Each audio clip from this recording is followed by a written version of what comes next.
Querido amigo, como dissemos no início do programa, estamos concluindo hoje o estudo do livro de Hebreus. Nós vamos estudar os 4 versículos finais dessa maravilhosa carta.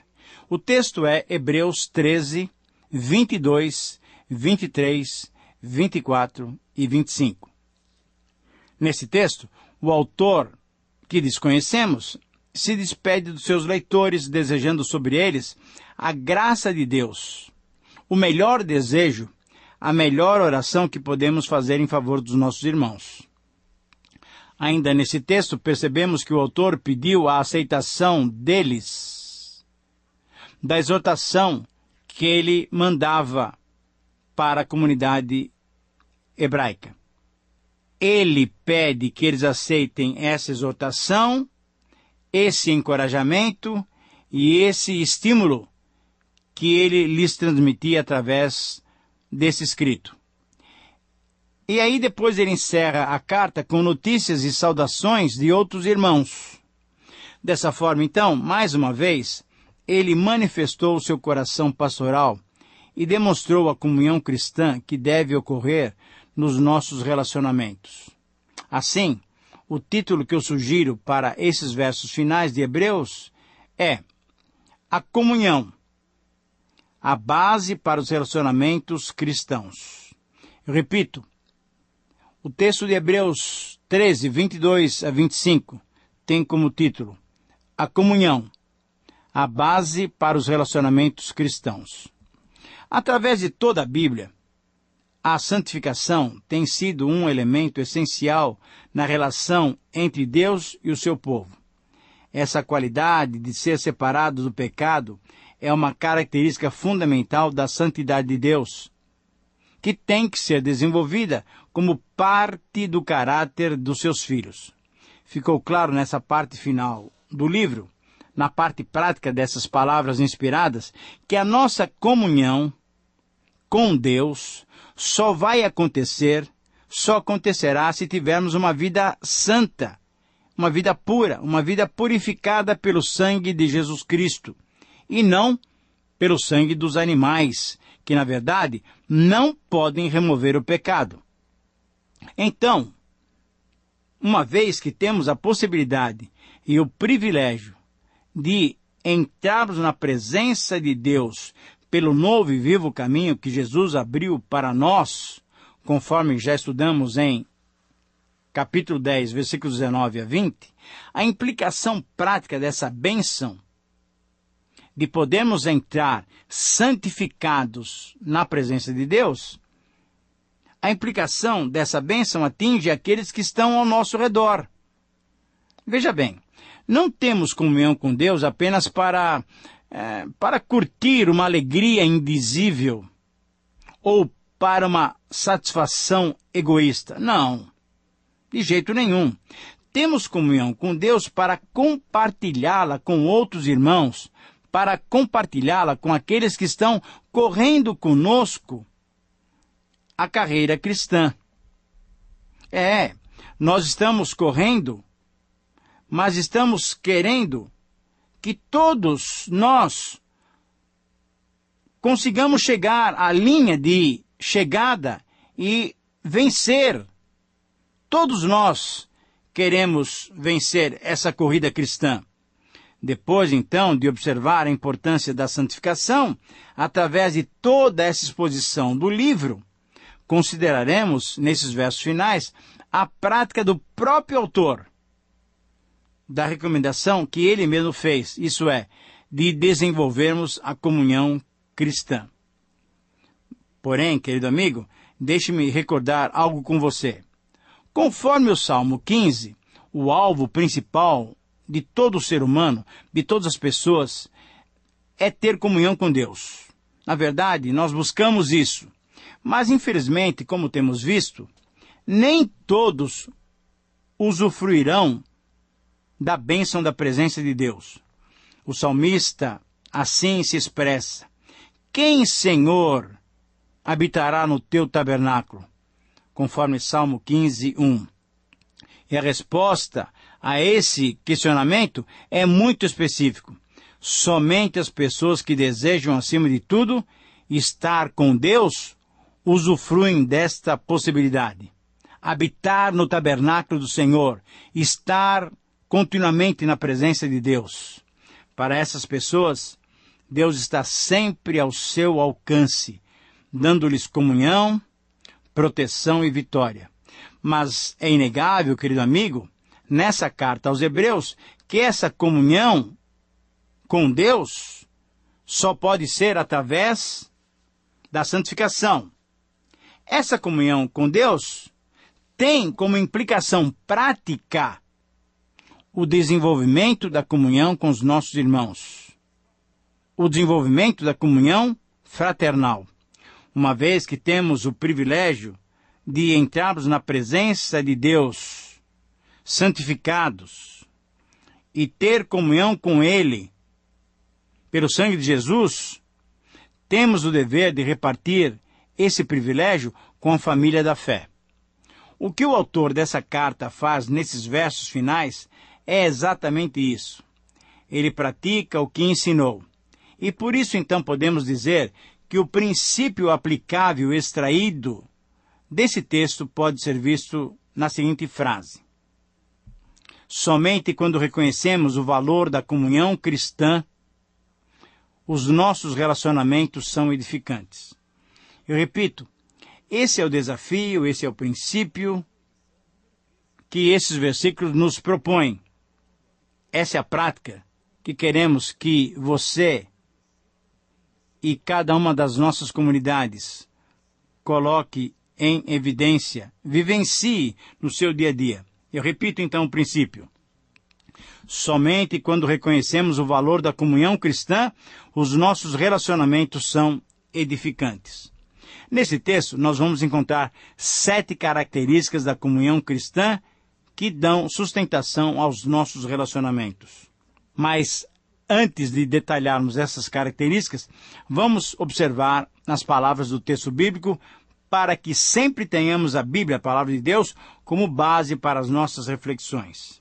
Diz assim a Bíblia Sagrada: rogo-vos ainda, irmãos, que suporteis a presente palavra de exortação, tanto mais quanto vos escrevi resumidamente. Notifico-vos que o irmão Timóteo foi posto em liberdade. Com ele, caso venha logo, vos verei. Saudai todos os vossos guias, bem como todos os santos. Os da Itália vos saúdam. A graça seja com todos vós. Amém. Muito bem. Depois dessas palavras, vamos perceber essas características da comunhão cristã que nos dão base para que os nossos relacionamentos sejam saudáveis e edificantes. Em primeiro lugar, a comunhão cristã nos faz incentivar os irmãos. Veja o versículo 22. Essa palavra, rogo-vos, esse verbo na língua original, significa incentivar, encorajar, estimular. É o mesmo verbo que descreve um substantivo bem conhecido, exortação. Como temos dito, exortar não é dar uma bronca em alguém. Não é repreender o faltoso. Exortar é animar, é encorajar, é estimular, é se colocar lado a lado com quem está caminhando, com quem está correndo a carreira cristã. Então, o autor, demonstrando a sua comunhão cristã, o seu interesse pelos irmãos, nessa despedida, ele os incentiva, como fizera por toda a carta. Ele deseja que eles perseverem e continuem firmes, andando com Cristo, correndo com Cristo, a carreira da fé. Em segundo lugar, a comunhão cristã nos faz apelar aos irmãos. Veja ainda no versículo 22. Ainda nesse verso, ele faz um apelo aos seus leitores, aos seus irmãos. Mesmo nesse momento de despedida, ele apela para os seus leitores. Ele quer ainda tocar nos seus corações.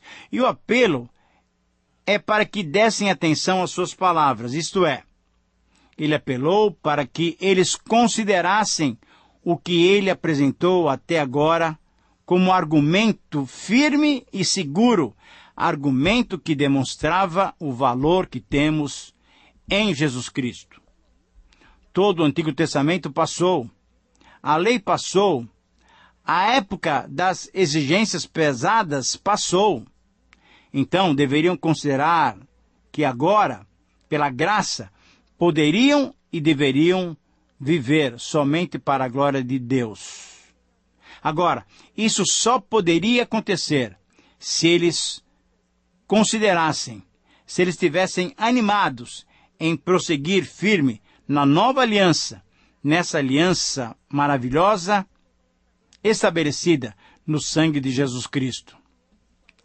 Por isso, em terceiro lugar, ainda no versículo 22, ele afirma que a comunhão cristã nos faz interessados pelos irmãos. E aqui o interesse pelos seus irmãos, pelos leitores da carta, estava sendo comprovado exatamente nessas palavras. E, na verdade, por toda a carta. Esse escritor, o autor desconhecido, ele denominou esta carta como uma breve palavra de exortação.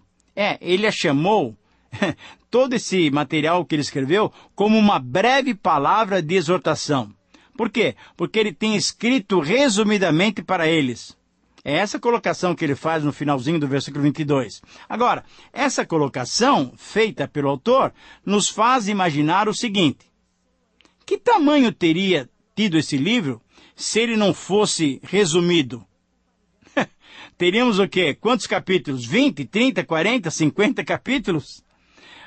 Mas isso nos leva a entender que certamente não faltaria o que apresentar aos seus leitores, porque quando nos detemos em refletir sobre o que temos em Jesus Cristo, sobre o que Jesus Cristo fez por nós, querido amigo, nós não temos palavras suficientes para descrever, para expressar tudo quanto temos nele.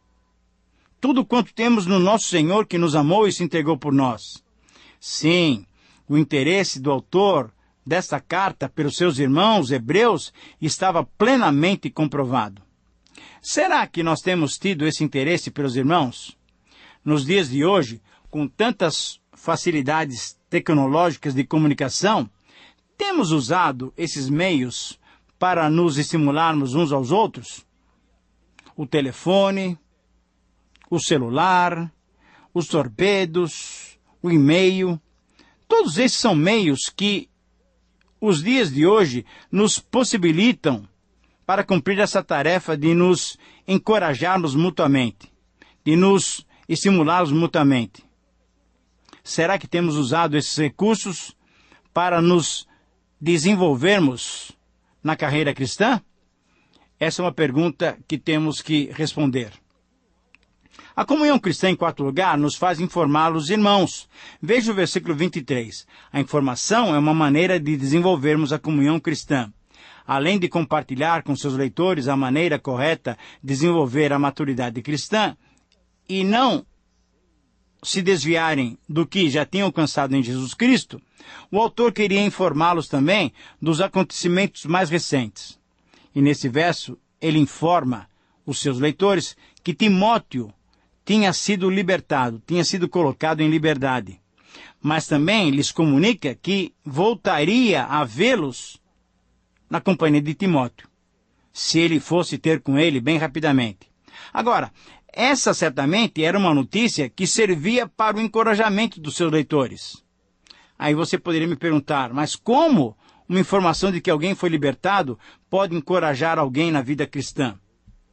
A libertação de um servo de Deus, querido amigo, preso injustamente, sempre serve como encorajamento, pois de alguma maneira Deus estava no controle daquela situação.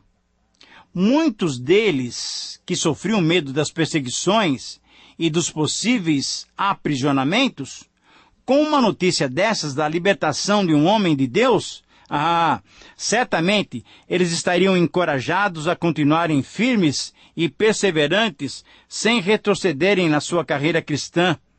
Eles, ao invés de quererem retroceder, eles continuariam firmes na carreira cristã. Então, que possamos também praticar esse tipo de encorajamento, usando para isso as circunstâncias do nosso dia a dia, pois elas também estão sob o controle e sob os cuidados de Deus. A comunhão cristã, enfim, em quinto lugar, nos faz honrar os líderes. Veja o versículo 24.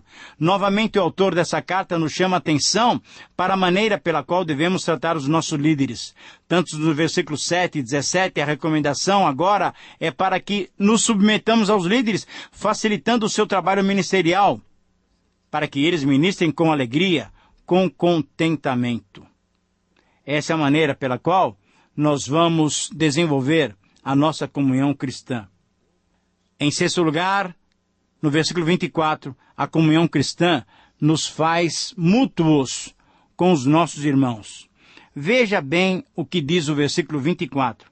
Saudai a todos os vossos guias, o que nós acabamos de mencionar com relação aos líderes, mas, bem como todos os santos, isso é, saudai a todos os santos, e os da Itália vos saúdam. O que nós estamos vendo aqui é uma comunicação da mutualidade, é uma mutualidade entre duas comunidades, entre a comunidade desses irmãos que estão recebendo essa carta, que poderia ser até a própria cidade de Roma, ou poderia ser algum outro lugar naquele Império Romano, mas certamente esses irmãos da Itália os saudavam também, porque o corpo de Cristo, a comunhão cristã, se evidencia nisso. Não há mais gentios ou judeus, não há mais homens ou mulheres, não há mais cultos ou incultos, todos nós somos um em Cristo. As barreiras das nações foram quebradas. Agora, nós somos um corpo só em Cristo. E, finalmente, em sétimo lugar, a comunhão cristã nos faz desejar a melhor bênção para os irmãos. O versículo 25 termina essa carta com essas palavras: a graça seja com todos vós. Sim, a graça de Deus, conforme diz o salmista, é melhor do que a vida. E essa graça, a graça evidenciada, revelada em Jesus Cristo, é a melhor bênção que podemos desejar aos nossos irmãos. Paulo disse: pela graça de Deus sou o que sou, e a sua graça não se tornou vã em minha vida. Querido amigo, que Deus te abençoe, que você possa usufruir dessa graça do Senhor e que a sua comunhão cristã possa ser sempre um exemplo para que outros também sejam atraídos para essa nova vida, para essa vida de carreira de fé que Deus tem proposto a cada um de nós. Um grande abraço, até o próximo programa, até os aspectos introdutórios do livro de Oséias.